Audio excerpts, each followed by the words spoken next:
Hello everyone, welcome to Chaudhary data world channel. तो आज का हमारा टॉपिक होने वाला है embed. This is going to be a very important topic regarding gen AI, और हम इसमें जानेंगे कि ये एम्बेडिंग है क्या, and we will try to answer these many questions कि एम्बेडिंग है क्या, why do we need embed, what are the types of embedding. ये 3 बेसिक क्वेश्चंस हैं और जो कि हमारे माइंड में अराइज होता है।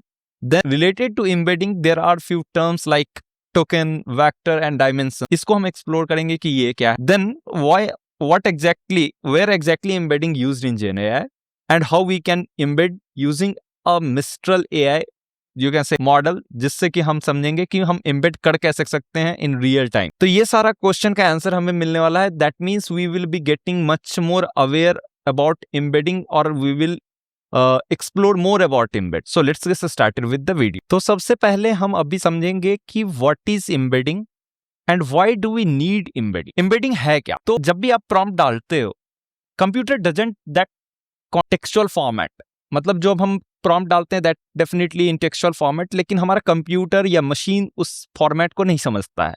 Then what it understand numbers, कि अगर हम नंबर्स डालें then it will be able to evaluate something. तो process of converting that textual format to numerical format is called embedding. This process is called as embed. अब सबसे पहले जब हम प्रॉम्प्ट डालते हैं, ओके, वो पहले कन्वर्ट किया जाता है छोटे छोटे पीसेज में।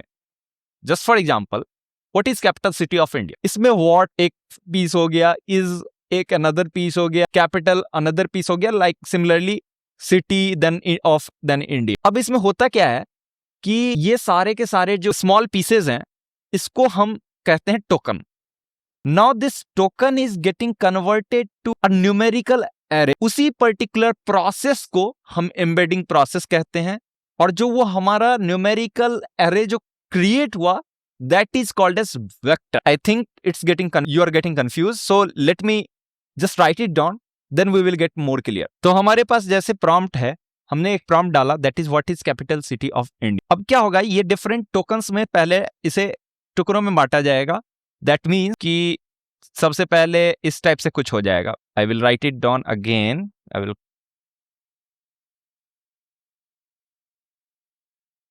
इस तरीके से ये कुछ टुकड़ों में बांटा जाएगा। ये हमारा डिफरेंट पीसेस ऑफ टोकन्स में डिवाइड कर लिया गया। Now these tokens are individually provided with a numerical format और द न्यूमेरिकल एरे। वो कुछ इस टाइप से दिखेगा। अब जो वो पहले एरे में कन्वर्ट होता है, वो कुछ इस टाइप से होता है। मतलब व्हाट के लिए ये जो पूरा बड़ा सा एक आप एरे देख रहे हो, this is representing what, I am highlighting it, this is representing what, then this is representing is, like this. ये India and then question mark तक ये पूरा का पूरा एक एरे बनेगा, which will be pass to LLM model या फिर GenAI model, then further processing होगा। तो अब क्वेश्चन आता है कि ये एक्चुअली में बनता कैसे है, और इतने सारे डायमेंशन, बेसिकली इतने सारे नंबर मिलके क्यों बना रहे हैं एक पर्टिकुलर टोकन को। That's absolutely a valid question. तो होता क्या है, जैसे एक एग्जांपल सोच कि गूगल मैप है आपके पास, और उस पे आपको कोई कहे कि तुम्हारा एड्रेस क्या है, तो आपके पास 2-3 तरीका है बताने का। चाहे तो आप उसे बता दोगे your full address in textual format, लेकिन मशीन हमारा किस फॉर्मेट में समझता है, फिर से न्यूमेरिकल फॉर्मेट में। तो हम क्या बताएंगे, लैटिट्यूड और लॉन्गिट्यूड बताएंगे। तो यहाँ पे क्या, उसने तो पूछा कि एड्रेस के अगेंस्ट में हमने क्या दिया उसे एज ए रिस्पॉन्स, और हम क्या उसे, मतलब बेसिकली गूगल मैप को हम क्या दे रहे हैं, लैटिट्यूड लॉन्गिट्यूड दे रहे हैं, राइट। तो ये जो लैटिट्यूड और longitude, that is basically again a embedded format of your address, correct. तो यहाँ पे हम 2 डायमेंशंस में एक तरीके से एड्रेस को डिफाइन किए, 2 डायमेंशन में। उसी तरीके से व्हाट को इतने सारे डायमेंशंस में समझा जा सकता है। तो this is called as dimension. जो हम जितने नंबर्स प्रोवाइड कर रहे हैं, latitude, longitude, this is your dimension. Similarly over here 0.12 is dimension, 0.45 is dimension. अब क्वेश्चन आता है कि ये हम समझेंगे कैसे कि इसमें कौन सा, जैसे हम लैटिट्यूड में बता सकते हैं कि this is latitude and this is longitude, but over here what I will represent it to 0.12 है, that we doesn't understand because it's a mathematical model. At the time of training, हम इस तरीके से हमारा ट्रेंड होता है model. whenever it produces embedding, it takes up the feature, वो feature लेता है and then it calculates the dimension, और फिर उस पर्टिकुलर टोकन के अगेंस्ट में डायमेंशन क्रिएट करता है। तो it's totally mathematical form, but अभी हमारे समझने के लिए बस हम ये समझ सकते हैं कि these are the aspects of understanding this particular token, what जो है, सो इसको समझने का ये एस्पेक्ट है, and more the number of dimension the exact you can say the context will be, the exact, maybe better to say that meaning of that particular word will be, ठीक है।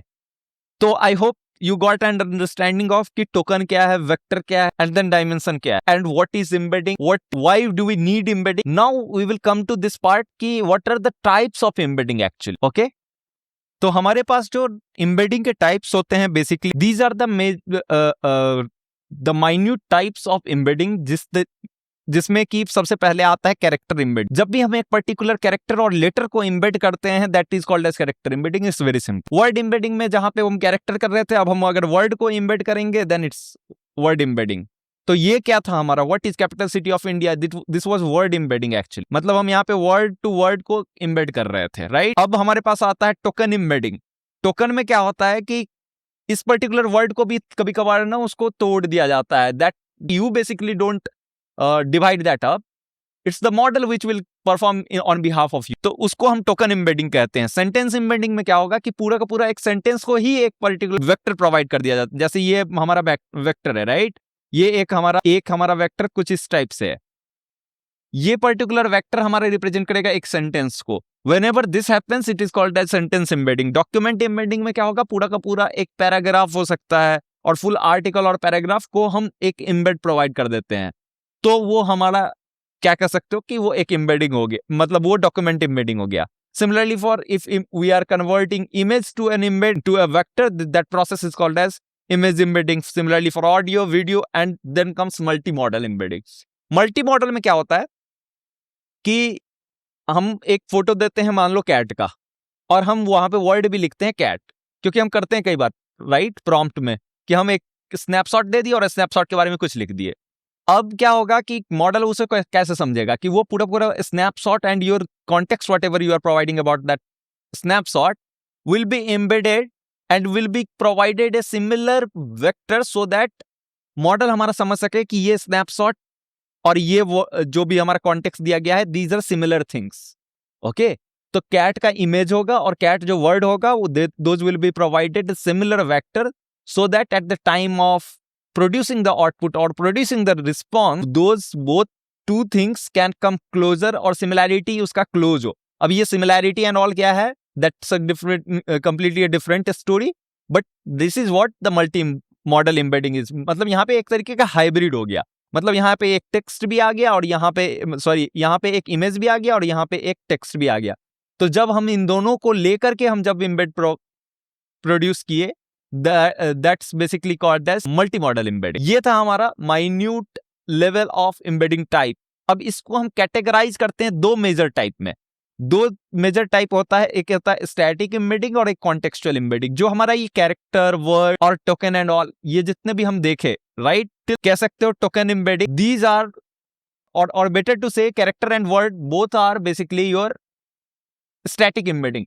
What is this static embedding is, जब हमारे पास उस particular word का context हम store नहीं करते हैं।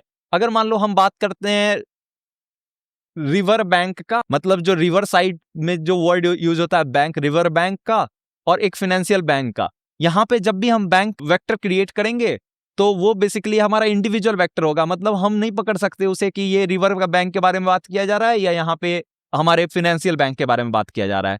वो किस चीज में पकड़ में आएगा, तो वो कॉन्टेक्सचुअल एम्बेडिंग में होगा। वो कैसे होगा, जब हम सेंटेंस एम्बेडिंग या डॉक्यूमेंट एम्बेडिंग करेंगे, उस टाइम में हमारा वो along with your word bank the context will also be stored there. तो उस टाइम पे क्या होगा कि same word get different vector based on sentence. मतलब ये बैंक जो वर्ड तो सेम है, लेकिन due to the surrounding word इसका context different, so the different vector will be created. But static embedding में सेम वेक्टर क्रिएट होगा। तो अब बोलोगे कि ये एक्चुअली में यूज कहाँ होता है, ये कहाँ यूज होता है, और हमारा जो है सो कॉन्टेक्सचुअल एम्बेडिंग कहाँ यूज होता है। तो static embedding is nowadays not pretty common, और ये हमारा ज्यादा अब यूज नहीं होता है। This was the part of classical machine learning. जब हमारा पहले हमारे मशीन लर्निंग और डीप लर्निंग यूज होते थे, वहां पे हम स्टैटिक एम्बेडिंग करते थे, but nowadays it's not common. We generally use or prefer to use contextual embedding so that we should not lose the context of any of our whole of the, you may say, prompt or the context. तो that's basically contextual embedding. अब इसमें static embedding में जो famous models हैं हमारे पास, वो word2vec, globe, ये इन सब टाइप के एक मॉडल्स आते हैं जो model is capable to produce static embedding that is character और word something like that. Then contextual embedding में हमारे पास जो फेमस है, मैं चूंकि अभी मिस्ट्रल पे आपको दिखाने वाला हूं, तो I put it there Mistral, and again there is BERT, there is GPT, there are multiple other as well, जो कि हमारा कॉन्टेक्चुअल एम्बेडिंग के लिए मॉडल यूज होता है। तो यहाँ पे हम देख पा रहे हैं when we come to VS code, और अब हम यहाँ पे बेसिकली चेक करेंगे कि स्टैटिक एम्बेडिंग और कॉन्टेक्चुअल एम्बेडिंग में क्या डिफरेंस है, और एक्चुअली में ये कैसे परफॉर्म किया जा सकता है, एम्बेडिंग कैसे परफॉर्म किया जा सकता है। तो वेरी फर्स्ट स्टैटिक एम्बेडिंग हम लेते हैं। इसमें हमने क्या किया कि वर्ड2वेक को बेसिकली हमने इस पर्टिकुलर मॉडल को लोड किया with the help of this particular gensim module, और जब ये हमारा मॉडल लोड हो गया, then what we are doing is we are basically calling that model with an argument which we want basically embed. तो हम bank को यहाँ पे एम्बेड कर रहे हैं, और हम 2 बार जानबूझ के कर रहे हैं so that we can check it out कि ये बैंक जो प्रोड्यूस हो रहा है, right, the embed against the bank is getting produce is exactly same each time और नॉट, क्योंकि हम यहाँ पे कोई कॉन्टेक्स्ट प्रोवाइड नहीं कर रहे हैं, हम यहाँ पे सिंपली एक बैंक वर्ड प्रोवाइड कर रहे हैं। तो जब हम इसको फर्दर, इसके आगे हम जब इसको प्रिंट करेंगे, दैट इज वेक्टर 1, वेक्टर जो क्रिएट हुआ, वी सॉ दैट कि वेक्टर क्रिएट होता है आफ्टर एम्बेडिंग। तो वेक्टर जो क्रिएट हुआ for this particular bank is stored in वेक1, and we are taking just 5 dimension, first 5 dimension from it. Similarly, vector 2 में के हम dimensions को retrieve करेंगे, and then we will check with the help of numpy कि ये दोनों vectors equal हैं या नहीं, क्योंकि at last what we want to understand कि दोनों equal produce होंगे। तो when we do that, we can see that if we run it, it will take a bit of time। अब आप लोग देख सकते हैं कि यहाँ पे जो embedding create होकर के हमारे पास सामने आ रहा है, that is this particular one. This is the vector which has been created against this particular bank, and then this is the same. So when we checked it out using this np.array equal method, both of the vectors, तो हमें फिर result आता है that if it's true, that means both of them are exactly same. तो इसमें हम ये देख पाए कि we can't store context because we just need to pass the token without having any sort of context there.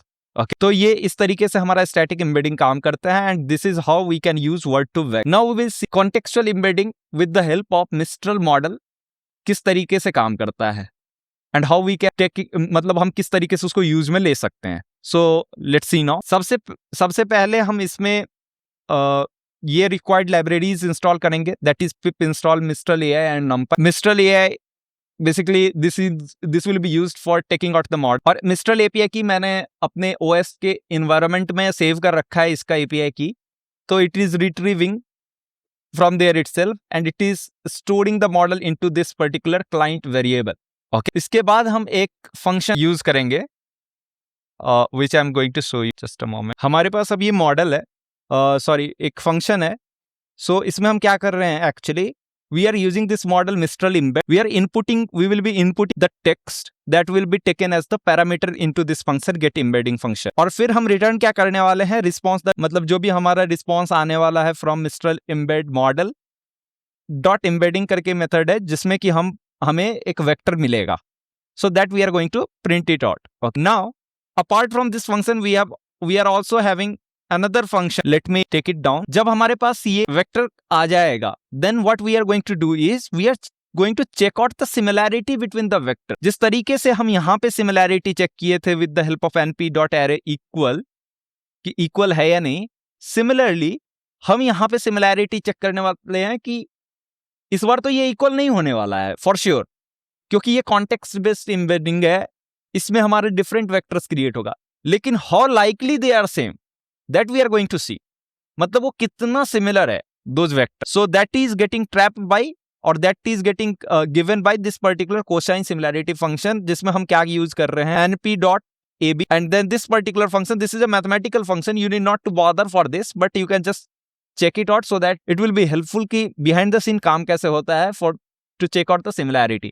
तो इस तरीके से हम similarity निकालेंगे। अब आप देखोगे कि हम यहाँ पे 2 सेंटेंस रखे हैं, जो कि सिमिलर सेंटेंस है। मतलब इसमें हमारे पास कहीं ना कहीं सिमिलर कॉन्टेक्स्ट का बात किया जा रहा है कि I went to the bank to deposit money, ठीक है। अब उसके बाद ये सेंटेंस 3 है, I open a saving account in the bank. ये सेंटेंस 1 और sentence 3, right, those are similar in context. मतलब कहीं ना कहीं हम फाइनेंशियल बैंक की बात कर रहे हैं। और सेंटेंस 2 में हमारे पास एक अनदर बैंक यूज है जिसमें कि हम रिवर बैंक का यूज कर रहे हैं। Now let's see what all things getting given to us. यहाँ पे हम पहले तो इम्बेड करेंगे ऑल दोज 3 सेंटेंसेस, इम्बेड जिसको कि हम 3 वेरिएबल में स्टोर करेंगे, embed 1, embed 2, embed 3। Okay, we'll call the function getEmbed using those sentences. Then we are going to check financial bank versus river bank. इसका कोसाइन सिमिलैरिटी कितना है, correct, मतलब इसका सिमिलैरिटी कितना है इस पर्टिकुलर वेक्टर का। और फिर हम देखेंगे financial bank versus saving account, इसका सिमिलैरिटी कितना है। Let's check it out. अब आप यहाँ पे देखो कितना बढ़िया चीज है कि हमारे पास जब हम financial bank versus river bank का सिमिलैरिटी चेक किए तो ये हमारा 0.76 निकल के आ रहा है बस। लेकिन जब हम financial bank versus saving bank account का बात कर रहे हैं, then it is able to give you more relevancy, मतलब कहीं ना कहीं हमारा सिमिलैरिटी परसेंटेज ज्यादा हो गया। ये 85% सिमिलर है और ये 76% सिमिलर है। That means we got to know कि किस तरीके से हमारा कॉन्टेक्चुअल बेस्ड एम्बेडिंग काम में आता है। Now we are going understand कि ये एम्बेडिंग एक्चुअली में यूज कहां पे होता है। तो जब भी हम एक पर्टिकुलर प्रॉम्प्ट डालते हैं टू जेनएआई एप्लीकेशन और वो अगेंस्ट हम किसी, मान लो कि एक डॉक्यूमेंट के डालते हैं, कोई एक पीडीएफ हमने अपलोड किया, and then we are going to ask the question what PDF is containing, मतलब पीडीएफ में जो चीजें हैं अब हम उसके बेस पे क्वेश्चन पूछने वाले हैं। या फिर कई सारे ऐसे यूज केसेस जो जहां पे हम बड़ा कॉन्टेक्स्ट प्रोवाइड करते हैं और against that we ask question to the AI model. उस टाइम में आपको क्या करना पड़ेगा, this is not the job of GenAI application, this will be the job of your system कि आप पहले यूजर के क्वेश्चन को एम्बेड में कन्वर्ट करो, उसको वेक्टर में कन्वर्ट करो, और जो आपके पास बड़ा कॉन्टेक्स्ट है, that can be your database, that can be your some big MD file, और that can be your some you can say PDF file. अब जो भी फाइल है आपको उसे भी पहले एम्बेड करना पड़ेगा, आपके यूजर के प्रॉम्प्ट को एम्बेड करना पड़ेगा। Now you will be finding out similarity between the vectors you have stored for this PDF file and the prompt you are receiving from the user. अब आप सिमिलैरिटी चेकआउट करोगे जब आपको जो पर्टिकुलर चंक में, जो पर्टिकुलर पैराग्राफ में या सेंटेंस में सिमिलर नजर आएगा, आप उसको अब प्रोवाइड करोगे to the LLM. Now LLM will receive context as the user question and the PDF content whatever it is stored in the PDF. और relevant, क्योंकि आप पूरा PDF तो प्रोवाइड नहीं कर सकते क्योंकि वो कॉन्टेक्स्ट विंडो ही उसका एक्सीड कर जाएगा, मतलब उतना किसी LLM का कॉन्टेक्स्ट विंडो ही नहीं होगा कि that can basically consume the whole of the suppose 500 pages PDF। वो कॉन्टेक्स्ट विंडो एग्जॉस्ट कर जाएगा। तो वहां पे आप अब रेलेवेंट कॉन्टेक्स्ट निकाल लिए from PDF and you have provided the user question. It will be provided to LLM. LLM will understand both of the things and it will generate responses accordingly. तो इस particular use case में हमारा whole of this embedding topic और embedding concept use होता है. I hope you got clear understanding of what embedding is. If you are having any confusion left behind, please let me know into the comment section. And thank you so much for watching the video. See you in the next one.